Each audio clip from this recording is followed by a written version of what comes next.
Well, for more on the drought assistance package, we can talk to the opposition's agriculture spokesman, Joel Fitzgibbon. Mr Fitzgibbon, thanks for talking to us. Now, we've heard a lot about this drought assistance package that the government is looking at. Do you support their initial plans for what's likely to come out? Well, in fact, we haven't heard much at all. The Prime Minister keeps reinforcing this idea that he's on the side of the farmers, that he wants to do something, but yet continues to give us no detail and says, you know, an announcement will be made in a number of days or even weeks. Now, that might not seem a long period of time for him, but farmers are going to bed and their families every night wondering whether the next day there will be a package and whether indeed that package might apply to them. Now, that's pretty tough on them. For weeks now I've been saying on behalf of the opposition, just do it. You have our support. We recognise the severity of the drought. We'll even facilitate legislation for the Parliament if that's necessary. Just get on and do it. And I don't understand what Tony Abbott's looking for. He's had his picture opportunity, he's had his tour. He surely by now understands the problem. He understands, and he has said he understands that something needs to be done. Yet he seems to be But isn't it a waiting. good idea to travel out to some of these affected areas and to actually talk to people who are involved and to speak to them firsthand about what they actually do need? They've mentioned that there's going to be more income support, also loans assistance and welfare services like mental health support, and that a package will be announced within a week. But isn't it still a good idea to go out and actually speak to these people? I welcome the tour. Nothing focuses the mind more than going to see firsthand, but it wasn't likely to change his view. He surely knew prior to the tour how bad it is, what needs to be done. And the NFF, the leading farm organisation, had a press conference last Thursday outlining exactly what they believe needs to be done. He didn't need to wait until he undertook his tour. He's known for weeks he needs to do something. I think he knows what he needs to do, and certainly we've been offering some advice on that front. He just needs to do it. So how much assistance do farmers need in the current situation? Well, how long's a piece of string? And of course every farm situation is different, and the drought is more severe in some places than in others. But I've been saying for a long time there's three things he should immediately do, at least.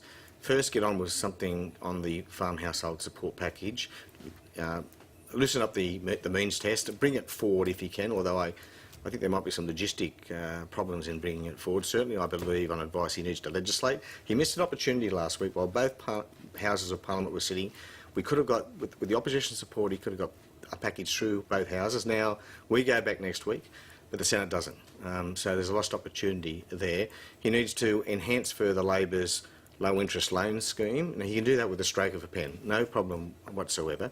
And third, but very importantly, he needs to resurrect the COAG process. See, we were halfway through a drought reform program when Labor lost office, and the process has since stalled. 6 months in, not only hasn't the COAG committee met, he's abolished the COAG committee responsible for drought reform. He needs to resurrect it and resurrect the process.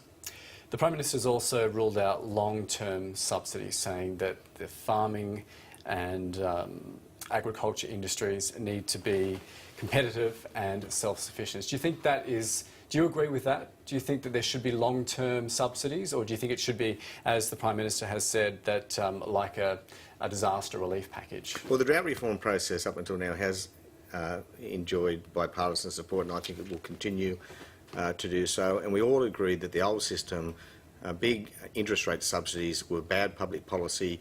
A whole myriad of organisations agreed, including the Productivity Commission. The problem is that we got rid of the EC process, but in 6 months we've done nothing to put something in its place. And if we'd been re-elected, our next step was to continue that COAG process and look at something in the area of emergency relief programs for natural disasters. Now, the Prime Minister's been talking about natural disaster as well, so I think we agree on that. We just need him to do something. He said within a week, so it looks like something will be done, or announced at least within a week.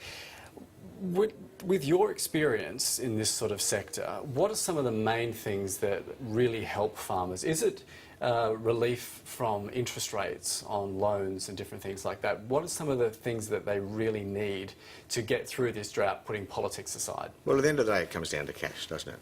Whether your need is additional feed or whatever the need might be, you need cash to pay for it. So you've got to get money into the pockets of the farmers, and if the farmers can demonstrate to the banks that the government's about to provide assistance on the cash front, then it takes the pressure off in terms of the banks as well. So this is where the farm household support payment is so important. We've also heard today about a trade deal with South Korea. That's also likely to help some people who are struggling on the land.